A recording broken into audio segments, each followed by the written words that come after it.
Besides the cool, constantly blowing wind that was North Dakota waiting for me to step outside, there were also 2 FBI agents. My usual stalker, O'Shea, and what appeared to be another new partner. Imagine that. Considering O'Shea's lack of people skills, it was no surprise. He went through partners like a woman changes her clothes. Adamson.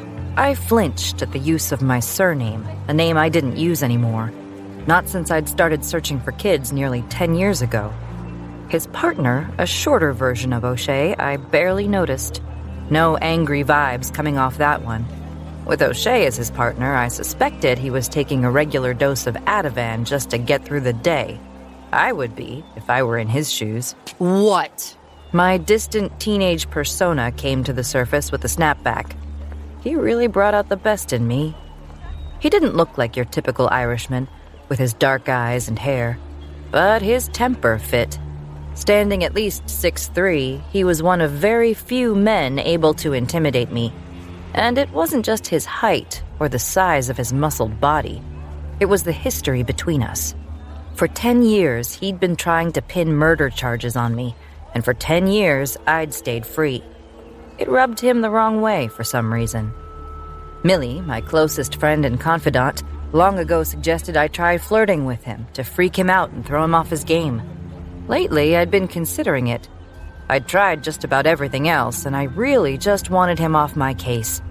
Millie insisted it would work, and since she was the sex goddess in our duo, I could probably take her word for it. Problem was, I wasn't sure I could pull it off. I know what you're doing. Stay the hell out of FBI business or I'll have you up on charges so fast even your ditzy little head will spin. O'Shea used his height to loom over me like a bully on a playground trying to intimidate the little kids. Wrong chick to pull that move on. You'd think he would have learned that by now. Tell me something. If this is just a regular case, just a kid gone missing, why is the illustrious FBI on it? I strolled to my Jeep, the 2 men following a few feet behind me. Could it be that unlike most people whose children go missing, this family has money and can buy the really good help? I looked over my shoulder to see their reactions to my words. Both agents flushed at the implication. Mini-Me stepped into the ring next, ready for his shot at me. The FBI can't be bought, Miss Adamson. Really? I smiled at him sweetly, turning to face the men, my hand on the Jeep's door handle. That's not what I heard. In fact, I heard when you've got lots of money or fame, that's when the FBI steps in. I took my hand off the door and shook my head. Glory hounds seeking the spoils of others' sorrow. So much for flirting. O'Shea stepped close and held my door closed, once more looming over me. I didn't often feel small, but this close to him, I felt like a child. The same child he'd met nearly 10 years ago. Adamson, one of these days I'm going to find out how you did it. How you made your little sister disappear. And when I do, all of this vigilante shit of yours will stop. Because I'll make sure you're in jail for a very, very long time. You're not fooling me. I know who's to blame for your sister's death. We may not have a body, but one day soon, you're going to slip up. My jaw tightened and tears threatened to show themselves. I would not let him see me cry, damn it. After all these years, he was the only one who could bring me this close to tears. And when I do, you'll be there, right? You'll be there to slip the noose over my neck and watch me swing? You son of a bitch. Suddenly, we were nose to nose. Mini-Me was in the background. There are people staring, sir. You'd think the FBI would like a little help finding kids and returning them to their families. Not when they're dead. That had been the last kid. I'd found him, but it had been too late. The family was grateful to have closure. The FBI and local police, not so much. It's a little difficult to explain a werewolf attack to people who have no idea the monsters are real. Of course, there had been other kids that hadn't made it home alive, but I didn't tell O'Shea. No need to point out that detail. At least I can find them. More than you slackers ever manage. I hoped my breath smelled bad. Damn, would flirting with this man really work? Slackers? Glorified donut-eating cops. The only difference is you get to dress in Gucci, and the cops have hand-me-down uniforms. His eyes nearly bugged out, and he grabbed me by the shoulders. I went limp in his hands. Assault on an unarmed woman, O'Shea? Now that won't look good on the old permanent record, will it?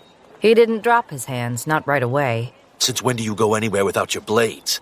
He took his hands off my shoulders and flipped my jacket open. His fingers brushed underneath my breasts even, sending a shot of awareness through me, the perv. I let him. I certainly wasn't going to tell him all my weapons were waiting for me in the Jeep, but I had nothing on me at the moment. He wiped his hands on his pants, as if he'd touched something nasty. I know what you are, Adamson. You're a fraud and a child killer. I'd had enough of his tirade, enough of the memories he stirred up. I leaned forward until we were nose to nose again and gave him the eye contact I knew most people couldn't handle. It was time to put Millie's suggestion to the test. When you have chocolate eyes laced with gold and emerald green, it either freaks people out or turns them on. I was banking on them freaking him out. You know what I think, Agent O'Shea? He blinked at me, and I took advantage of the proximity of his lips. I planted a big fat kiss on him, slipping my tongue through his teeth and flicking it along the roof of his mouth. He didn't fight me, and for a split second his lips softened on mine, the taste of mint lingering on my tongue as I pulled away from him. O'Shea swayed and then scrambled away from me, dark eyes wide. His hand went to his gun. I think you just like to follow me around so you can watch my nice tight ass wiggle. You've been watching it for nearly 10 years, haven't you? Mwah. I blew a kiss at Mini-Me and hopped into my Jeep. The kiss did what nothing else could have, what nothing in 10 years had managed. It shut him up. Well, shit, Millie was right. I left from our encounter with a smile on my lips.